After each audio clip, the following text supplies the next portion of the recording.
CPA Chalkpiece Academy HD Design Your Future and Educational Channel.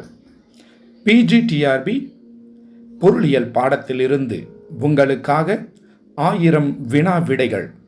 இது part number 18 டே 3. Model exam எழுதுங்கள், நல்ல மதிப்பெண்களை அள்ளுங்கள். ஆரம்பிக்கலாமா?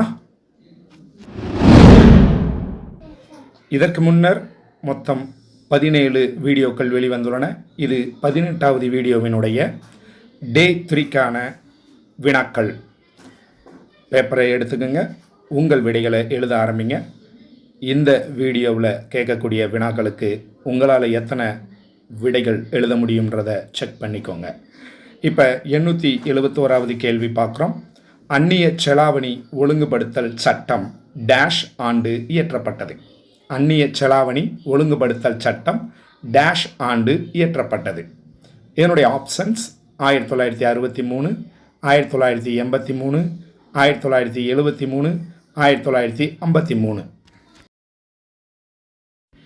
872வது கேள்வி.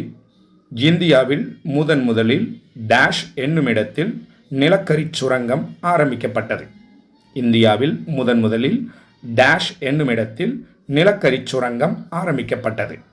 என்னுடைய ஆப்ஷன்ஸ் சீதாரம்பூர், நெய்வேலி, பெரம்பூர், ரிஷ்ரா. 873வது கேள்வியை பாருங்க. இந்திய அரசியலமைப்பு சட்டம் டேஷ் பிரிவின்படி அரசாங்கம் அதன் வருவாய் மற்றும் செலவு மதிப்பீட்டை பாராளுமன்றத்தில் சமர்ப்பிக்க வேண்டும். இந்திய அரசியலமைப்பு சட்டம் டேஷ் பிரிவின்படி அரசாங்கம் அதன் வருவாய் மற்றும் செலவு மதிப்பீட்டை பாராளுமன்றத்தில் சமர்ப்பிக்க வேண்டும். இதனுடைய ஆப்ஷன்ஸ் 110, 113, 114, 112. 874வது கேள்வி. இந்தியாவில் அரசின் வருவாய் மற்றும் செலவுகளை அதிகரிக்க டேஷ் ஒப்புதல் பெற வேண்டும். இந்தியாவில் அரசின் வருவாய் மற்றும் செலவுகளை அதிகரிக்க டேஷ் ஒப்புதல் பெற வேண்டும். இதனுடைய ஆப்ஷன்ஸ் லோக்சபா, ராஜ்யசபா, ரிசர்வ் வங்கி, லோக்சபா மற்றும் ராஜ்யசபா. 875வது கேள்வி. வருமான வரியானது டேஷ் அடிப்படையில் விதிக்கப்படுகிறது. வருமான வரியானது டேஷ் அடிப்படையில் விதிக்கப்படுகிறது. என்னுடைய ஆப்ஷன்ஸ் மொத்த வருமானம், நிகர வருமானம், தலா வருமானம், நாட்டு மொத்த வருமானம். இப்போ 876வது கேள்வி. உங்களுக்கு இந்த ரேபிட் ஃபயர் போல் வெகு சீக்கிரமாக டெஸ்ட் எழுதுவதற்காகத்தான் இந்த 10 வினாக்களாக ஒவ்வொரு நாளும் வீடியோக்கள் வெளிவந்துள்ளன.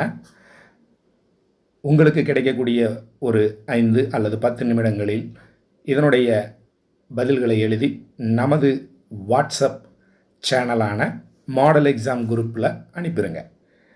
அதில் விடைகள் அனுப்புவவங்க அனைவருக்கும் இதனுடைய PDF ஃபைல் அனுப்பி வைக்கப்படும். இதில் இன்னொரு முக்கியமான விஷயம் என்னென்னா, இந்த டெஸ்ட்டை எழுதுகிறவங்களுக்கு மொத்தமாக 1000 வினாக்கள் அடங்கிய PDF ஃபைலானது மொத்தமாக ஒரு நாள் அனுப்பி வைக்கப்படும் நமது மாடல் எக்ஸாம் வாட்ஸ்அப் குழுவுக்கு மட்டும். இப்போ நம்ம 876வது கேள்வி பார்க்குறோம். வெளிக்காட்டு விருப்ப கோட்பாடு டேஷ் என்றும் அழைக்கப்படுகிறது. வெளிக்காட்டு விருப்ப கோட்பாடு டேஷ் என்றும் அழைக்கப்படுகிறது. இதனுடைய ஆப்ஷன்ஸ் மறுசீரமைப்பு தேவை கோட்பாடு, மாற்று தேவை கோட்பாடு, பதிலீட்டு விளைவு, எதுவுமில்லை. 877வது கேள்வி. வேலைவாய்ப்பு பெருக்கி எனும் கருத்து டேஷ் என்பவரால் உருவாக்கப்பட்டது. வேலைவாய்ப்பு பெருக்கி எனும் கருத்து டேஷ் என்பவரால் உருவாக்கப்பட்டது. இதனுடைய options Samuelson, Hanson, Herald, Khan. அன்புள்ள அனைத்து ஆசிரியர் பெருமக்களுக்கும் இந்த வீடியோவை பார்த்து விடை எழுதும் அனைவருக்கும் இந்த அறிவிப்பு. தயவுசெய்து இந்த வீடியோவை பார்த்து கொண்டே என்னுடைய விடையை எழுதுங்க. இதை டவுன்லோட் பண்ணிவிட்டு நீங்கள் ஸ்கிப் பண்ணி ஒவ்வொரு விடையாக எழுதுகிற பொழுது இந்த வீடியோவை அனுப்புகிற எங்களுக்கு எந்த விதமான பயன்பாடும் கிடையாது. நீங்கள் அந்த வீடியோவை முழுவதுமாக பார்த்தால் மட்டுமே எங்களுக்கு உதவிகரமாக இருக்கும். இப்போ நம்ம 878வது கேள்வி பார்க்குறோம். குறை நுகர்வு அல்லது மிகை சேமிப்பு கோட்பாடு டேஷ் என்பவரால் வழங்கப்பட்டது. குறை நுகர்வு அல்லது மிகை சேமிப்பு கோட்பாடு டேஷ் என்பவரால் வழங்கப்பட்டது. இதனுடைய ஆப்ஷன்ஸ் ஹாப்சன், வான் ஹேயக், சும்பீட்டர், கீன்ஸ். 879வது கேள்வி. ஒரு நாட்டில் பணப்புழக்கம் பாதியாக குறையும் போது பணத்தின் மதிப்பு 2 மடங்கு உயரும் என்பது டேஷின் கருத்தாகும். ஒரு நாட்டில் பணப்புழக்கம் பாதியாக குறையும் போது பணத்தின் மதிப்பு 2 மடங்கு உயரும் என்பது டேஷின் கருத்தாகும். இதனுடைய ஆப்ஷன்ஸ் தாவன் ஜாட்டி, ராபர்ட்சன், ஃபிஷர், பிகு. இந்த வீடியோவினுடைய இறுதி கேள்வி 1000 வினா விடைகளினுடைய 880வது கேள்வி. கூட்டரசு நிதியின் கொள்கைகளும் சிக்கலும் என்ற நூலின் ஆசிரியர். கூட்டரசு நிதியின் கொள்கைகளும் சிக்கலும் என்ற நூலின் ஆசிரியர். இதனுடைய ஆப்ஷன்ஸ் கேசி நியோகி, ஏகே சந்தா, கே சந்தானம், பேராசிரியர் அடார்கர். இதில் உங்களுடைய விடைகளை எழுதிட்டீங்கன்னு நம்புகிறோம். முழுமையான 10க்கு 10 மதிப்பெண்களை பெறுவதற்கு மனமார்ந்த வாழ்த்துக்களை தெரிவித்துக்கொண்டு மீண்டும் அடுத்த வீடியோவில் சந்திக்கும் வரை நன்றி, வணக்கம், ஆல் தி பெஸ்ட்.